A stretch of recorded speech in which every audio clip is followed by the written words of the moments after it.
Muy buen día. Tenemos la lectura de la liturgia de la palabra del día sábado 3 de enero, en la octava de Navidad, ciclo A. Celebramos el santísimo nombre de Jesús. Bueno, esta es una celebración que empieza prácticamente con la cristiandad, ¿no?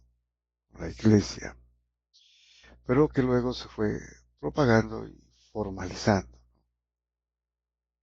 hasta que se hizo parte de la liturgia, ¿no? Como estamos celebrando este día, el santísimo nombre de Jesús. Y sabemos ya el significado de Jesús, ¿no? Jesús es Dios salva.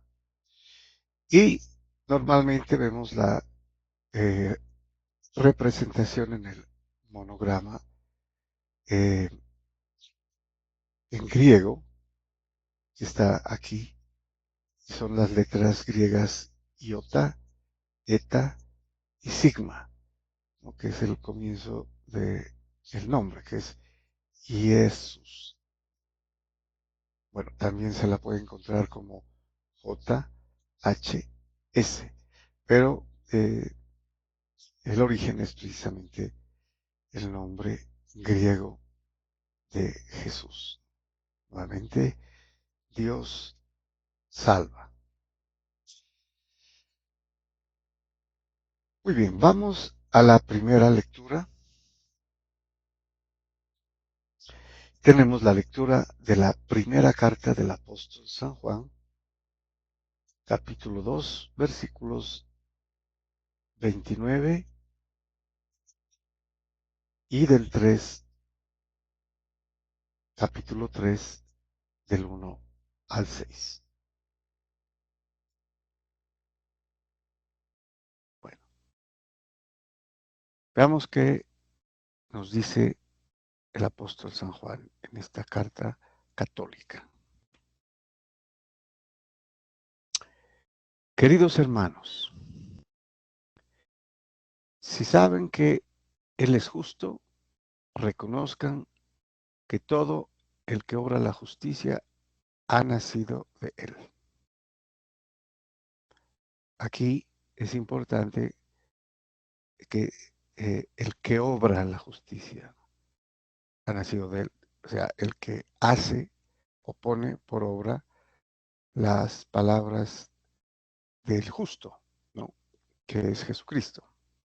Obra justicia de esa manera. Entonces ha nacido de Él, se mantiene en el bautismo, ¿no?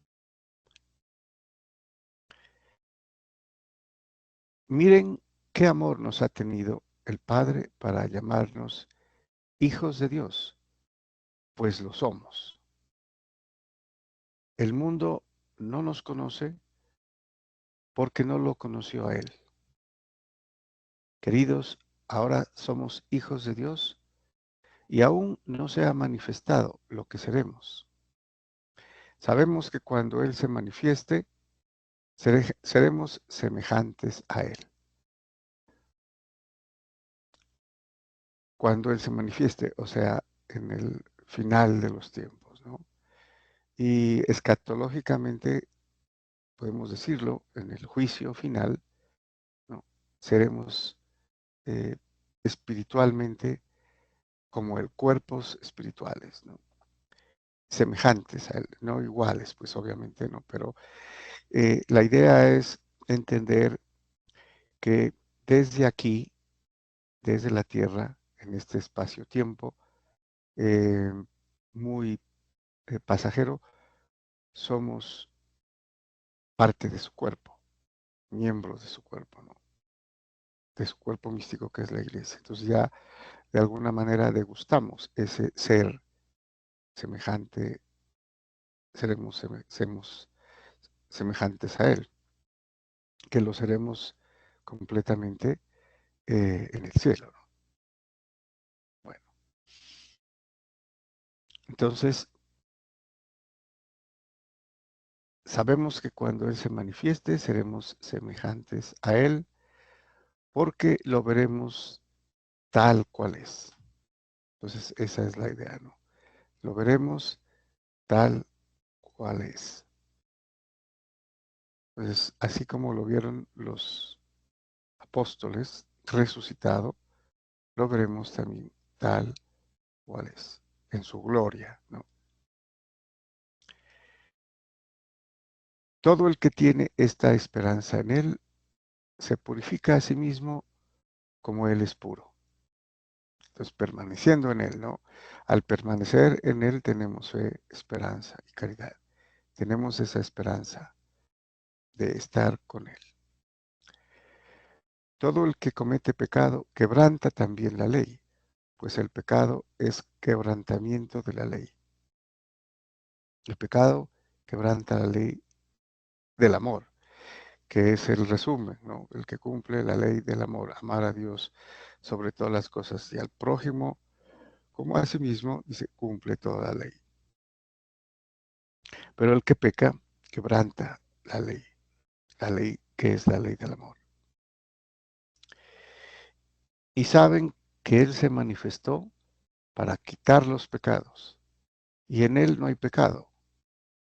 Todo el que permanece en Él no peca. Todo el que peca no lo ha visto ni conocido. Entonces hay una aparente contradicción, ¿no? Para afirmar que el que permanece en Él no peca, porque es tan grande el amor, la fidelidad, la fe, que no se podría pecar permaneciendo en Él previamente, ¿no? Todo el que peca no lo ha visto ni conocido. Bueno, pero también podríamos decir aquí, como lo dice también al comienzo de la carta, ¿no? El que peca tiene un abogado en el cielo, Jesucristo, que perdona. Aquí sería el que peca consistentemente, ¿no? El que siempre peca, no lo ha visto ni conocido. O sea, el que rechaza estar en él, el que no permanece en él. Muy bien. Vamos al Salmo responsorial. Tenemos el mismo Salmo de la sesión anterior, Salmo 97, cuyo responso es: los confines de la tierra han contemplado la salvación de nuestro Dios. Bueno, la diferencia es que a pesar de que es el mismo Salmo 97, tenemos versículos diferentes, ¿no? En el anterior teníamos los versículos del 1 al 4. Ahora tenemos el 1, o sea, ese sí repite, y del 3 al 6.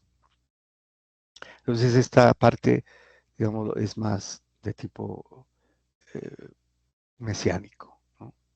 El anterior tenía un poco más de contenido de acción de gracias, de agradecimiento a Dios por todas las cosas que había hecho, ¿no? Bueno, entonces nos dice el salmista: canten al Señor un cántico nuevo, porque ha hecho maravillas.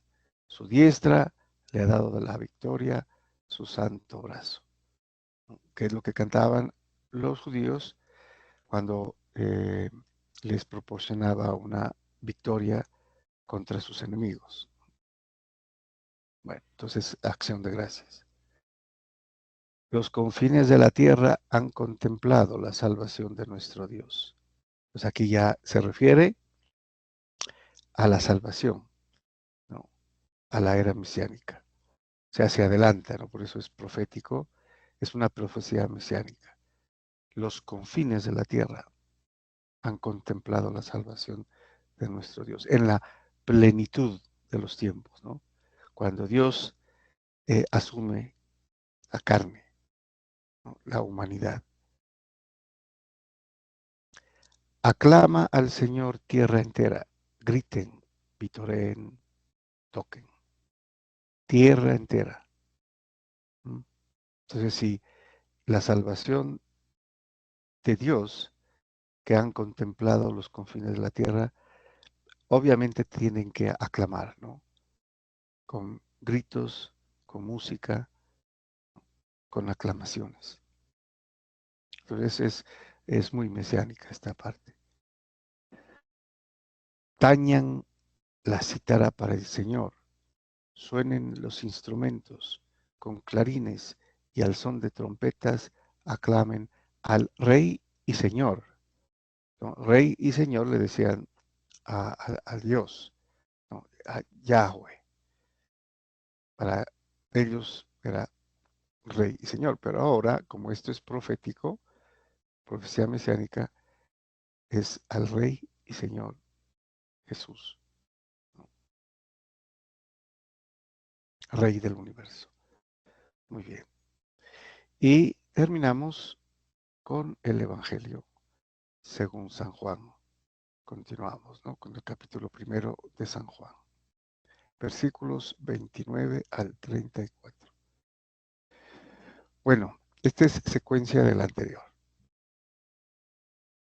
Al día siguiente, al ver Juan a Jesús que venía hacia él, exclamó: Este es el Cordero de Dios, que quita el pecado del mundo. Este es aquel de quien yo dije: Tras de mí viene un hombre que está por delante de mí, porque existía antes que yo.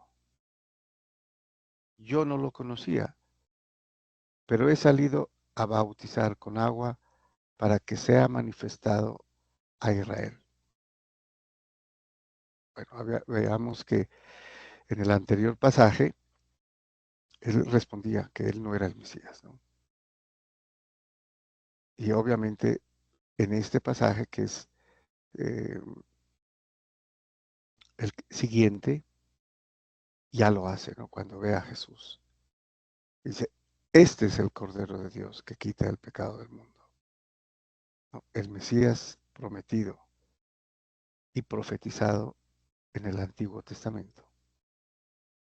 Y San Juan Bautista bautizó con agua, bautismo de arrepentimiento, y como preparación a quien va a bautizar con agua y con espíritu. Y Juan dio testimonio diciendo, he contemplado al Espíritu que bajaba del cielo como una paloma y se posó sobre él. Yo no lo conocía, pero el que me envió a bautizar con agua me dijo, aquel sobre quien veas bajar el Espíritu y posarse sobre él, ese es el que bautiza con Espíritu Santo. Y agrega, y yo lo he visto y he dado testimonio de que este es el Hijo de Dios. Pues aquí con esto ya eh, termina, ¿no? eh, el testimonio de Juan el Bautista. Él es el Mesías, Jesucristo, el Cordero de Dios que quita el pecado del mundo. Y eso es lo que dice el sacerdote en la misa, ¿no? Cuando eleva la hostia después de la consagración. Este es el Cordero de Dios que quita el pecado del mundo y muestra en sus manos la hostia consagrada, que es Jesucristo en su cuerpo, sangre, alma y divinidad. Muy bien, muchas gracias y bendiciones.